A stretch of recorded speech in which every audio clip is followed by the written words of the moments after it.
For 2 years my private diary kept moving, not much, just enough for me to notice. Pages weren't where I left them, bookmarks disappeared, sometimes the diary was slightly open. I thought I was imagining things, then Christmas dinner arrived. And my mother-in-law accidentally repeated a sentence from a diary nobody was supposed to read at that moment. I knew exactly who had been reading it. My name is Rachel. I've always kept a diary, not because I had secrets, because writing helps me think. Every fear, every dream, every private thought, it all went into that diary.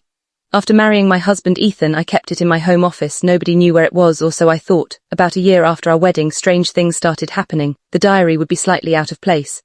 A page corner folded differently, a bookmark moved, tiny details easy to ignore, but they kept happening. Then my mother-in-law Sharon started making strange comments she shouldn't have known.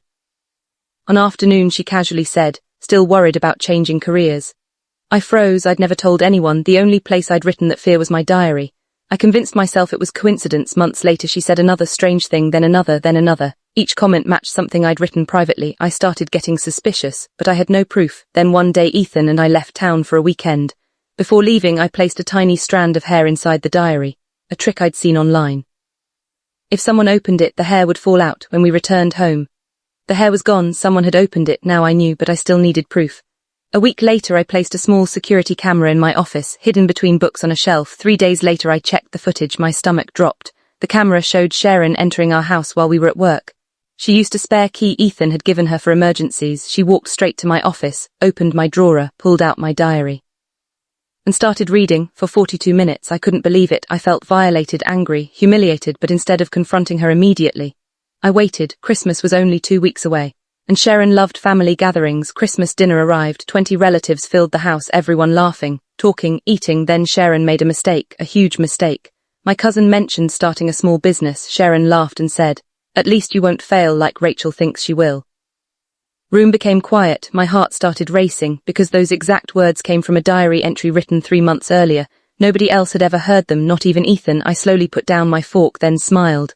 "That's interesting, Sharon." She looked confused. "What is?" I leaned forward. "Do you know what's written in my diary?" The entire table froze. Sharon's face turned white. She opened her mouth, then closed it. No answer. Ethan stared at her. "What diary?" Silence. I stood up, connected my phone to the TV and played the security footage.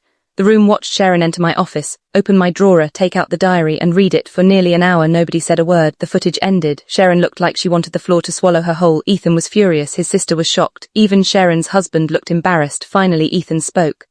"Mom, what is wrong with you?" For once, Sharon had no excuse, no explanation, no defense. She quietly left before dessert. And for the first time since I met her, she stopped interfering in my life, because some people don't change when you argue with them. They change when everyone finally sees who they really are.